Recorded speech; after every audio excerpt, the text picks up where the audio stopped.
Thank you for attending this webinar, which will give you an overview of environmental risk management in the supply chain with ISO 14001:2015. So my name is Pereira da Cruz, and I'm an author at 𝗪𝗲𝗿. I do quite a lot of ISO 14001 consulting and training. Still, I also audit as lead auditor.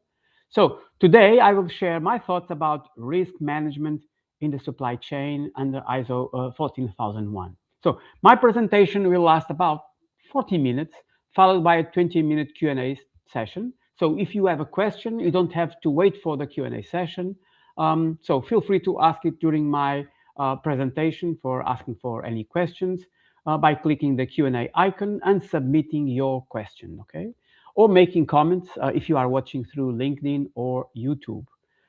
Naturally, during the Q&A session, I'll also address your remaining inquiries. If you click on the chat icon, you can download the PDF handout of this presentation and access links to articles that will be published during it. Later, we will send you an email with a link to the recording of this webinar and the list of articles mentioned. So let's start. So, oops. Okay, so up to 90% of a company's environmental footprint may come from outside its own operation, so outside its own walls. So meaning that supply chain risk is business risk. So in this webinar, we show how organizations can determine, assess, and reduce environmental risks in their supply chains by applying the principles of ISO 14001. And this webinar is for professionals managing supply chains, sustainability officers, and anyone involved in implementing or auditing ISO 14001. Let's see our agenda for today. So we'll start by exploring why environmental risk management matters. Yeah, not just from a compliance perspective, but also as a driver of resilience, reputation, and long-term value.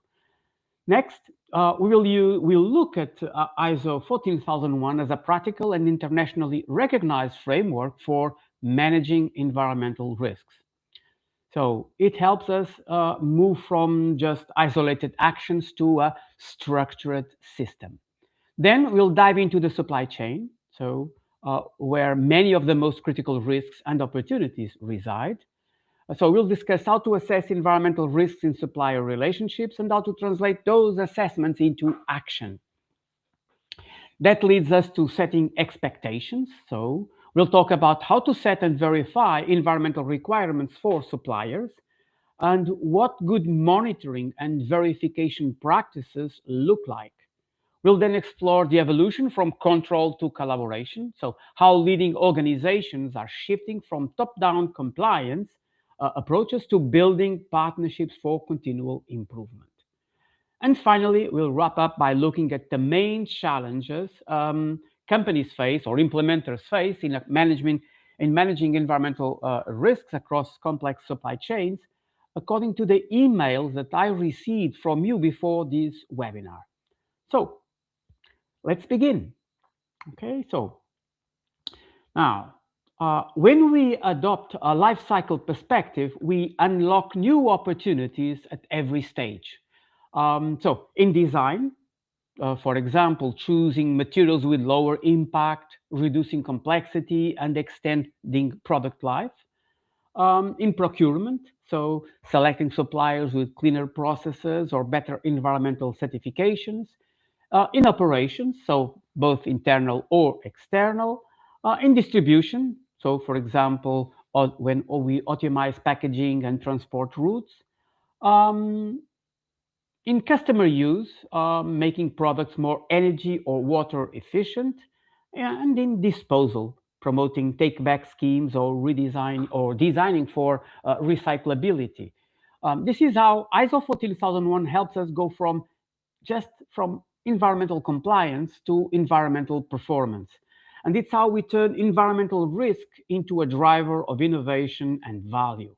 So using this life cycle thinking. Life cycle thinking turns environmental blind spots into strategic choices, okay? So when we speak about the supply chain, we think about this part of the life cycle. Okay, so this blue part, design, procurement, external operations, this is what we will consider here when we speak about supply chain. Okay, now let's compare the two approaches, supply chain versus life cycle. So what is different?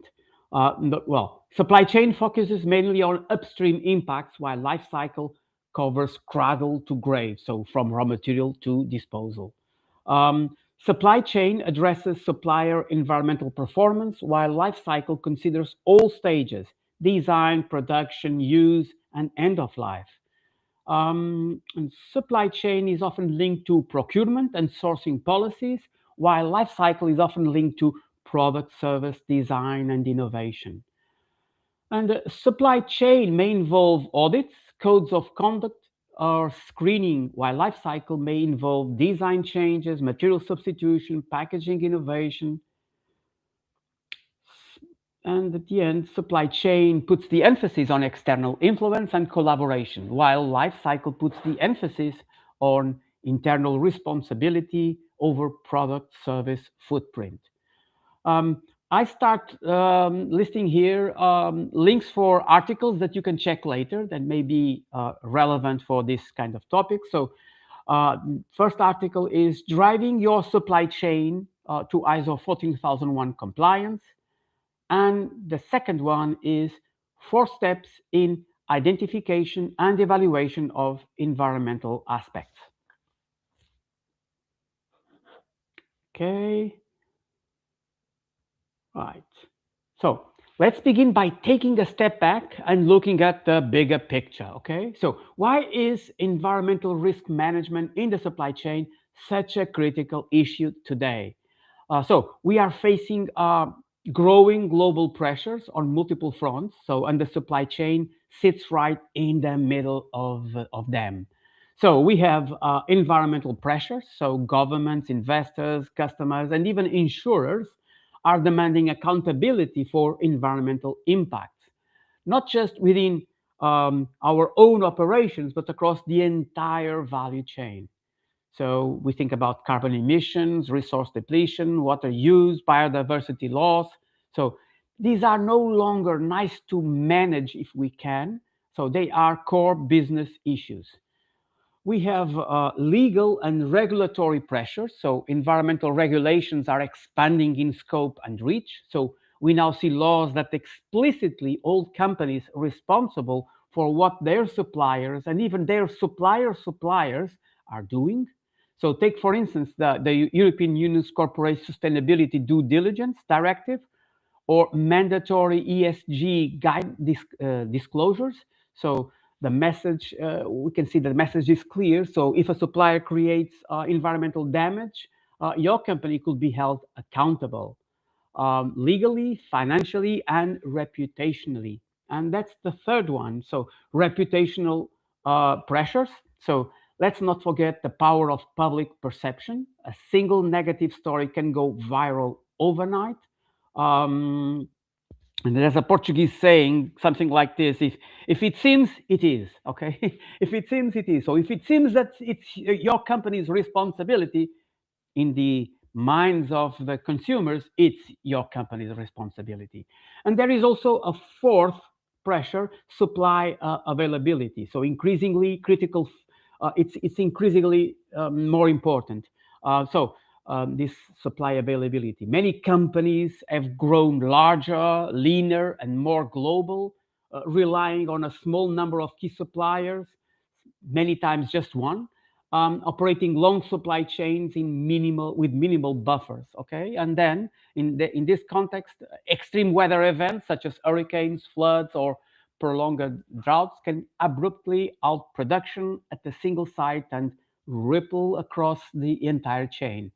So what once looked like efficiency is now a source of fragility. So ensuring environmental risk performance in the supply chain is therefore not only about impacts and compliance, but also about resilience, continuity, and the ability to keep supplying the market when disruptions occur.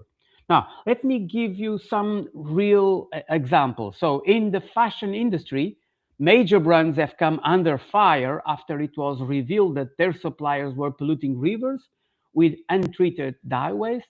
So even if the brand didn't do it directly, the public and regulators still held them responsible. We have in the electronics the sourcing of rare earth minerals and improper e-waste disposal has created significant environmental and ethical backlash. Um, in agri-food, so for example, unsustainable deforestation linked to palm oil or soy supply chains has triggered global campaigns and regulatory responses. So the risks are real and they are growing. Now, why it matters now? So why does environmental risk management in the supply chain matters more than ever? Well, because supply chains are now where most of the environmental impact and most of the risk actually lies. So studies show that for many industries, up to 90% of the environmental footprint is outside their direct operations. So if we want to manage our environmental performance, if we want to reduce risk and deliver on sustainability goals, we have to look beyond our walls. So we need visibility and we need influence and we need action throughout the supply chain. And this is exactly where ISO 14001 can help by giving us a structured, risk-based approach to tackle these challenges strategically. So I leave here a link for an article called ISO 14001 Risks and Opportunities versus Environmental Aspects. Okay. Now, if you look into the final draft international standard of ISO 14001, you looked at the more stress, more highlight of this concept of life cycle, and so based on that also on the supply chain. So reputational risk does not wait for non-conformities, okay? It emerges from what the market sees, not only from what audits find. So let's consider this example, this situation. An industrial company observes a widely publicized case where a global brand is criticized for environmental damage caused by a second-tier supplier, previously outside its visibility. And so the company itself complies with legal requirements, has no environmental incidents, has never assessed indirect suppliers. So they consider this a signal, and it becomes clear for them that public opinion does not distinguish between a company and its suppliers. So reputational risk travels quickly along the supply chain. So lack of visibility is a risk in itself. So what do they decide? Well, the company updates its environmental risk assessment to include indirect suppliers, adjusts supplier segmentation and risk criteria, introduces transparency requirements for critical raw materials.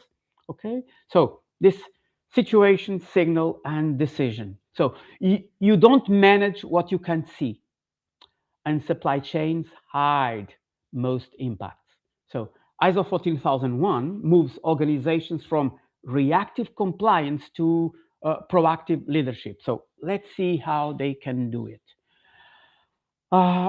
So now that we understand the challenge, let's look at how ISO 14001 helps us respond to it, not just at the level of compliance, but through a structured and proactive system. So at its core, ISO 14001 is not just about being green, it's about building a management system, a structured, repeatable way to manage environmental responsibilities with strategic intent.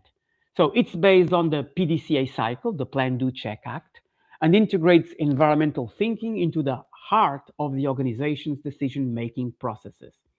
So it encourages organizations to understand their context, determine risks and opportunities, and define environmental objectives that align with their operational and strategic priorities. So what makes ISO 14001 particularly relevant today is its risk-based thinking. So the standard doesn't tell you what your risks are, okay? It requires you to determine them yourself, assess their significance, and take action accordingly. That's why I like to use the word determine, not identify, because determine means that we are active agents, determining. We are trying to find out what is really relevant for us in terms of risks and opportunities. Now, environmental management becomes part of how the business operates, the PDCA cycle. So we need to determine processes that impact the environment, evaluate associated risks and opportunities, set up controls and performance monitoring, and continually improve based on the results. And importantly, this isn't limited to just operations within your own facilities or our own facilities, okay? So we have an emphasis on the value chain, upstream. So ISO 14001 explicitly calls for a life cycle perspective in our value chain, meaning we must consider environmental impacts before materials arrive at our door.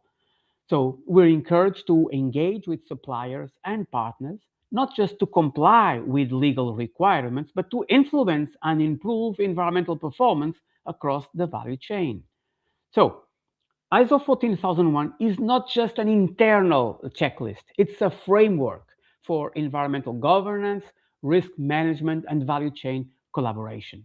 So it gives organizations the tools to think strategically about how they impact and are impacted by the environment, both directly and indirectly. So in short, it helps us move from reactive compliance, okay, to proactive leadership. So I leave here 3 links that you can check later. So risks and opportunities in ISO 14001. So what they are and why they are important. It's one. The other one is the role of risk management in the ISO 14001 standard. And the last one, the Plan, Do, Check, Act in the ISO 14001 standard. Okay. Now, so let's go to the assessment. So how do we actually assess environmental risks in the supply chain? So what are we looking for, and how do we decide priorities about where to act? So the first step is to determine the types of environmental risks that may arise from your suppliers and outsourced processes. Some of these risks are visible on the surface, so others require investigation, supplier engagement, or data from third-party platforms. To make these manageable, we need to define clear criteria for defining those priorities. So which suppliers or processes pose higher environmental risks.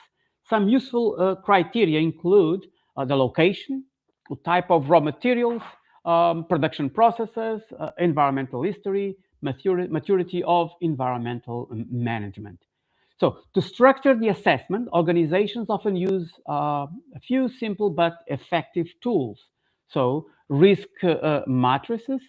So they plot the probability of an environmental issue against the severity of its impact. This helps visualize which suppliers or materials deserve more attention or most attention. Criticality analysis, so combine environmental risks with business dependency. For example, a high-risk supplier who is also the only source of a key material deserves special focus. And supplier segmentation, so group suppliers into categories, for example, high, medium, low risk, based on objective scoring.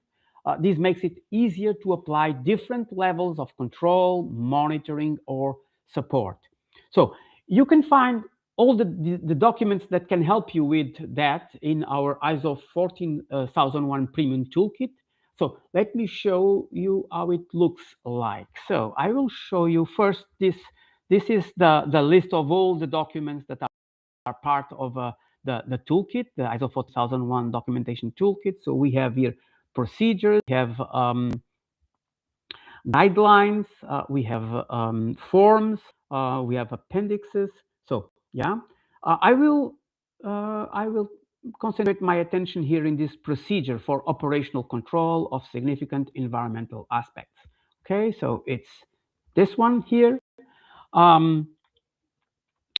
Let's see here. So procedure for environmental control, for operational control of significant environmental aspects.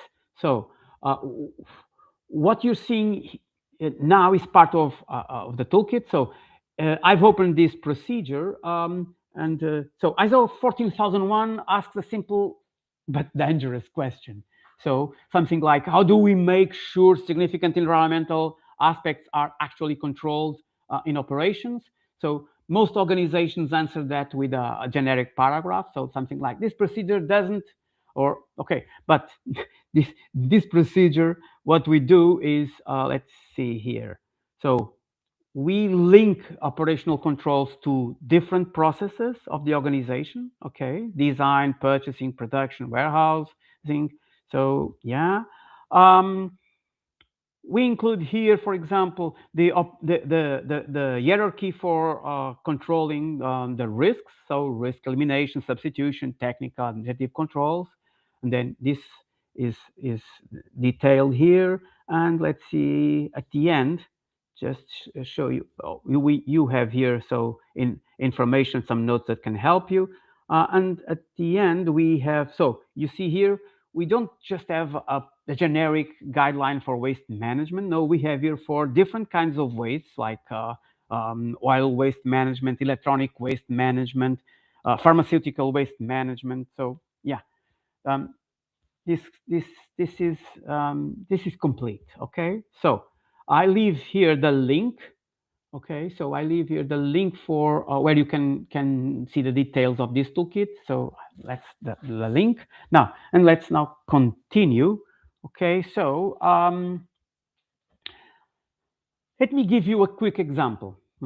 So a company making cosmetics. Okay, so that company identifies that one supplier uses natural ingredients sourced from a biodiversity hotspot.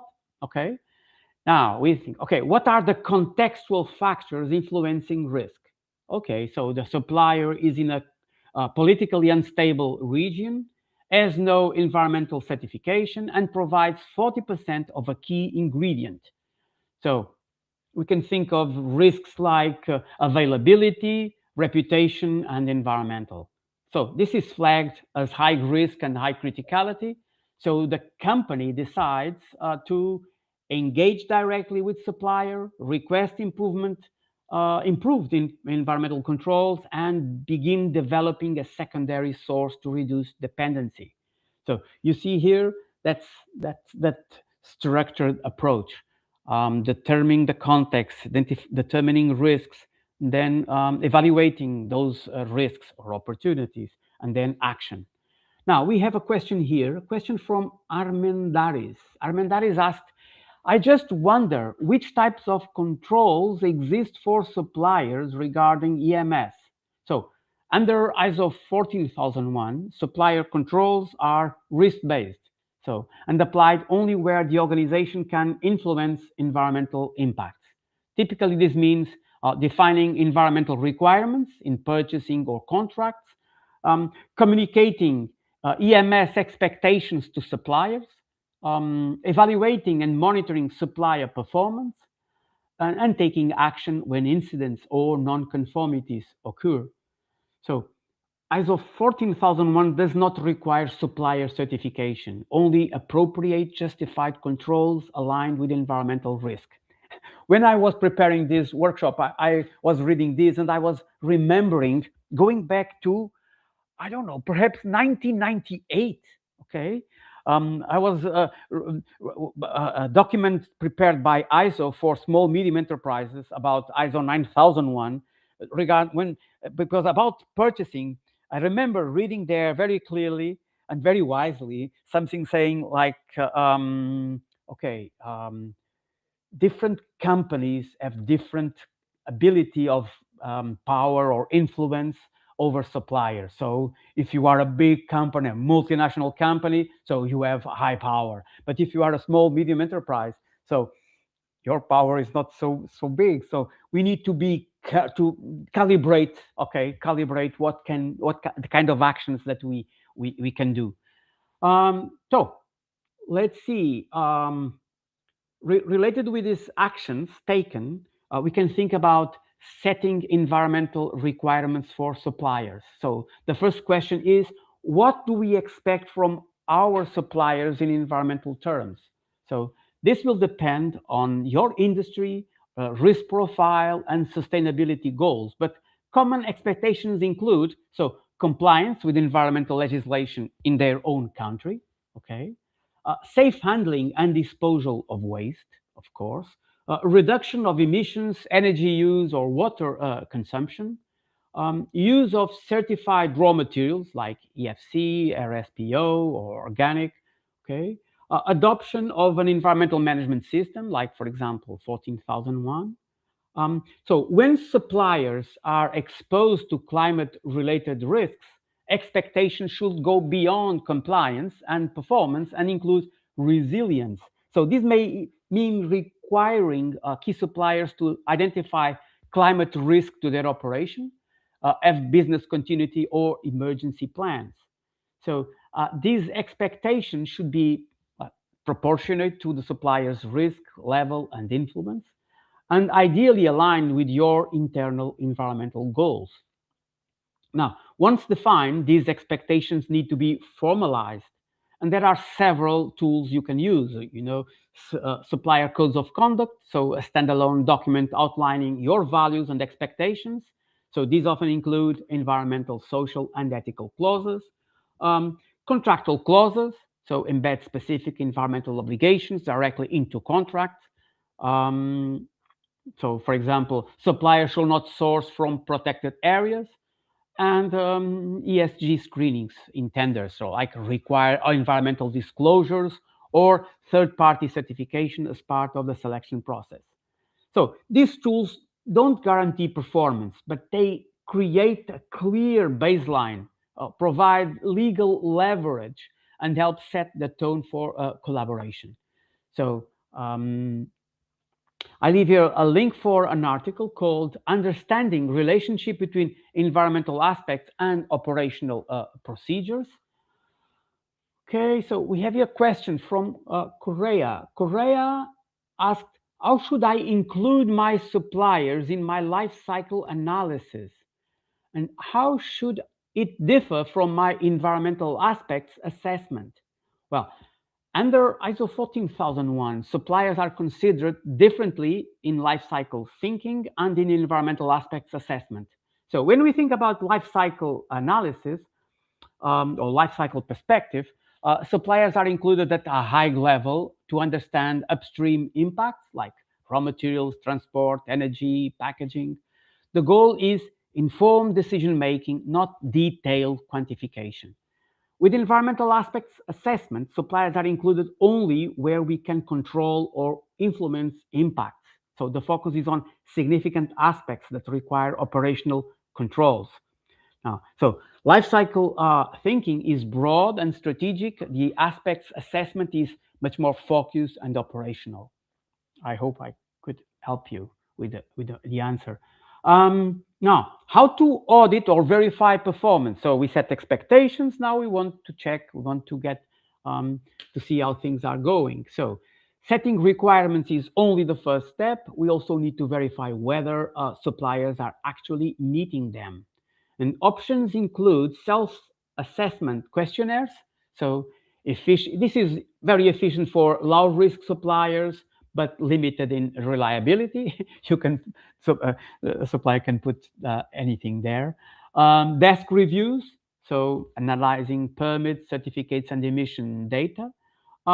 We can do on-site audits, applicable for high-risk suppliers, can be conducted internally or through third parties. Performance scorecards, so aggregate data from various sources into a visual risk or compliance profile. So the key here is to apply these verification methods based on supplier risk and criticality rather than a one-size-fits-all approach.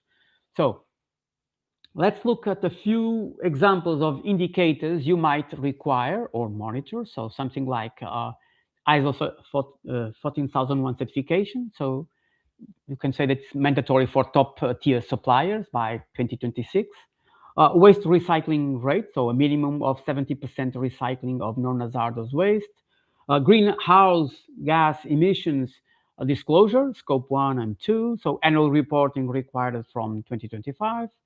And water use per unit of production, so reduction targets agreed and monitored.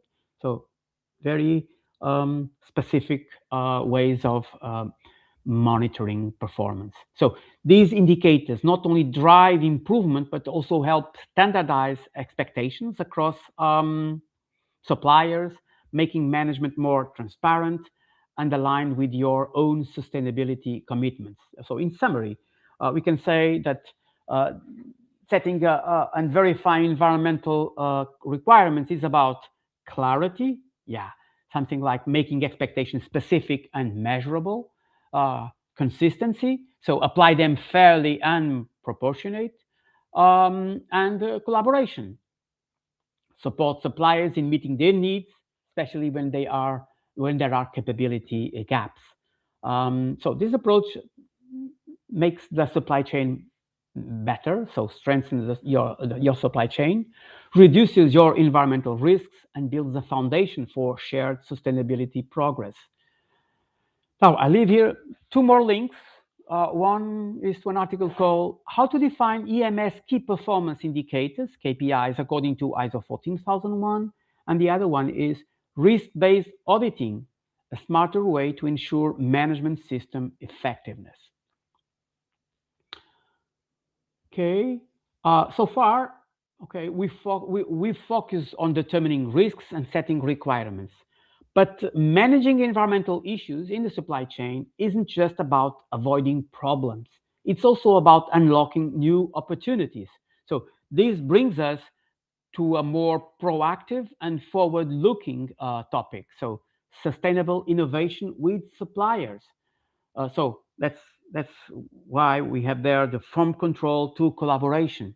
So traditionally, supply chain management has been focused on control, including audits, compliance, and penalties. But innovation doesn't happen in that environment. So it occurs when companies work with suppliers as partners rather than just vendors. So sustainable innovation means co-developing new solutions that reduce environmental impact, create value for both sides, and support a broader business and sustainability goals. So this mindset shift from checklist enforcer to innovation catalyst. So this is a hallmark of a mature supply chain environmental management. So let's see some examples about regarding materials innovation. So a clothing brand works with a textile supplier to develop new fabrics made from recycled ocean plastic, so reducing waste and creating a marketable sustainability story. Or 𝗂𝗲𝗂𝗏, an electronics manufacturer, partners with a supplier to redesign packaging, reducing material use by 30% and cutting logistic emissions through lighter shipping. And waste valorization. So, for example, a food company collaborates with ingredient suppliers to convert bioproducts from production into new products, such as animal feed or bio-based packaging. And one last one is process optimization. So a chemicals buyer collaborates with a supplier to optimize water usage and wastewater treatment, resulting in both cost savings and a lower environmental footprint. So these examples illustrate or demonstrate that environmental and economic performance can be mutually beneficial, especially when innovation is a shared objective. So sustainable supply chains aren't just cleaner, they're also more innovative, more resilient, and more competitive. Now, building this kind of collaborative relationships, or to build this kind of collaborative relationships, you don't just reduce risk, you drive differentiation and innovation that can set your business apart. And remember, your suppliers face many of the same pressures you do. So if you can help them succeed sustainably, you both win. Yeah? So once expectations are set and collaboration begins, the question becomes, how do we know it's working? So this is where monitoring and continual improvement come into play. So core principles of ISO 14001 and essential to any sustainable supply chain strategy. is monitoring. Okay, why monitoring? Well, allows us to track supplier performance over time, allow us to detect deviations and emerging risks, measures the impact of environmental initiatives. So it's not just putting money in problems. We want to get results. Without monitoring, even well-written environmental policies or contracts lose their power. Some key tools for monitoring can be things like environment. Oh, have you some problem here? Sorry. So provide feedback and guide improvements, support transparency and reporting obligations. And so some key tools for monitoring. You can adapt your monitoring strategy. So some of the tools are environmental scorecards. I will show an example in the next slide. Audits and assessments, digital platforms. So audits on assessments. So on-site audits are ideal for high-risk or critical suppliers. So this morning I was speaking with someone that went to Asia to visit a company, and they were there. The company that they were visiting was very nice, very high fashion, very wow. But they say, okay, but you say that you manufacture 400,000 tons, but this company, this site, this cannot manufacture 400,000 tons. Where did you manufacture the rest? So things that you can see when you go there. So digital platforms. So things like many companies are now leveraging digital supply chain tools to track sustainability data, monitor supplier certifications, flag non-conformities in real time, and enable supplier engagement through dashboards or mobile apps. So I leave you a link for an article called "How Does Product Lifecycle Influence Environmental Aspects According to ISO 14001?" Now, let me show you the example of an environmental scorecard. Yeah, so an example illustrating how to track key performance indicators such as ISO certification, greenhouse gas emissions reporting, recycling rate, water user efficiency, and audit results across different suppliers. Okay, you can adapt this naturally to what is more relevant to your company. So okay, so now, based on the emails received before this webinar, these are the main challenges. And by the way, some of these emails I will answer to the questions during the Q&A and present 1 or 2 slides based on those questions. Okay, so define the boundary of responsibility. So implementers struggle to decide where the organization's environmental responsibility ends, especially when impacts occur at customer or supplier sites. But yeah, where we draw the boundary, the border? The other one is applying control and influence in practice. So translating the abstract concept of influence into concrete, proportionate supplier controls. That's not easy. Yeah. Particularly across diverse supply chains, integrating life cycle thinking without overcomplicating the EMS. So many organizations confuse high-level life cycle perspective with detailed environmental aspect assessment, leading either to gaps or unnecessary complexity. And finally, addressing climate and supply chain risks proactively. Yeah.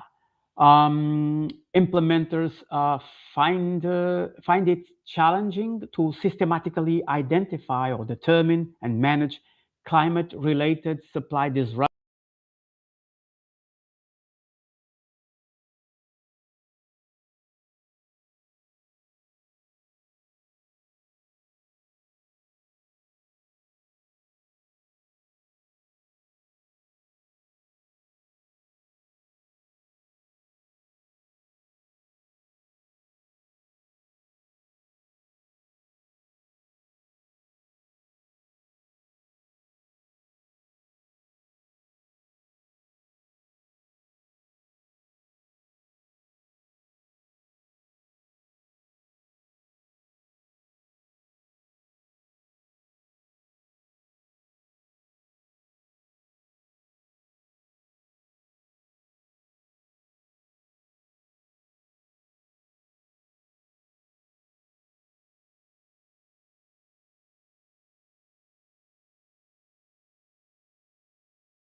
you can check and see the videos for the foundations course, for the lead implementer course, for the internal auditor course, and for the lead auditor course, all regarding ISO 14001, naturally.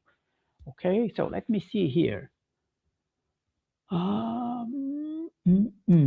So one question is how can evaluate a supplier if they have not yet onboarded?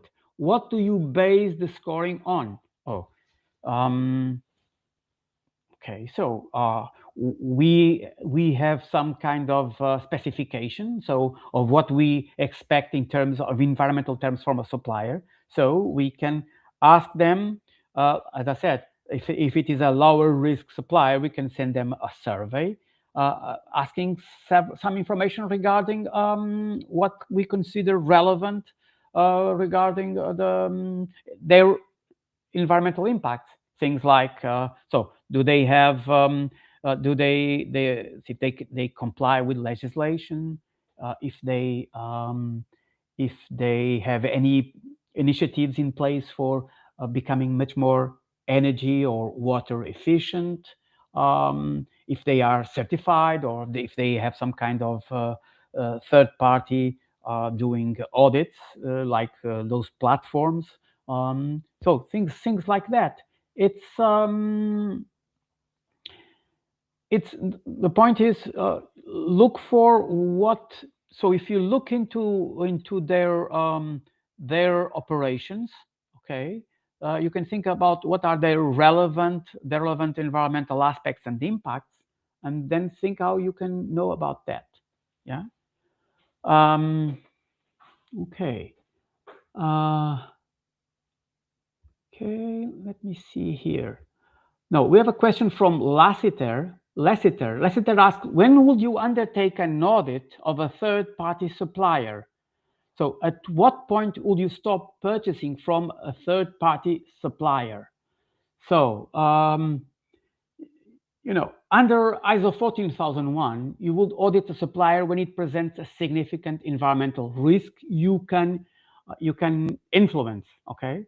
For example, after serious incident, repeated non-compliance, major process changes, poor performance indicators, or when the supplier is critical to your operations and contractual or legal exposure, or some kind of legal exposure exists. So regarding the question, when will you stop purchasing from a supplier? So you will stop purchasing when the supplier shows persistent or severe environmental non-compliance, fails to implement corrective actions, creates unacceptable legal, environmental, or reputational risk, or no longer meets agreed environmental requirements, especially where impacts are significant and influence has been exhausted. But beware, don't send them a letter saying, we will no longer work with you. Why? Because you find another supplier, you start working with that supplier, and then that supplier has a big problem like a fire or an explosion or a flood, and then you need to go back to the previous supplier, and then what's your face? So beware with that, okay?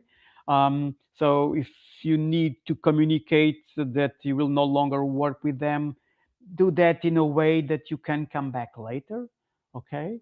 Another question is for Tammers. Tammers asked, if you deliver dangerous goods, CIP, to a customer, and there is a leakage there, I believe there in the customer's facilities, is that still within the scope of your EMS? So this is not just supply chain, but yeah. Okay, my answer is yes. So is that still within the scope of your EMS? Yes, it can be within the scope of your EMS. So under ISO 14001, if you deliver dangerous goods, CIP, and the leakage occurs at the customer, so the environmental impact may still fall within your EMS to the extent that you can control or influence it. So legal risk may have passed to the customer, okay? We are not speaking here about legal risk. But the leakage is typically considered an environmental aspect associated with suppliers' operations. It's the same as So I have here this clock. There's a battery here, okay, a small battery here. Um, the maker of the battery is not responsible for what I will do at the end of life of this battery. I can throw it through the window, okay. But in the package, they put their information, and trying to convince me to put the battery in the right place, okay, during the disposal. And why? Because they are trying to influence me, okay. And so that's part of their EMS, okay. um, Now, so the impact is indirect, okay, but linked to your activities, products and services. So your EMS should address these through packaging, through labeling, transport arrangements, instructions, emergency information, and contractor control. You are not responsible for the customer site management, but you are responsible for reasonably foreseeable impacts arising from delivery conditions you define or influence. So you don't own the customer's spill, but you do own how your product is prepared, transported, and handed over, and that keeps it within the EMS scope.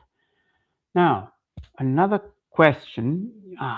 So we have this question from 𝗥𝗲𝗴𝗶𝘀𝗁. 𝗥𝗲𝗴𝗁 asked, what steps would you take to create a process for evaluating climate risks that would cause disruptions in the supply chain?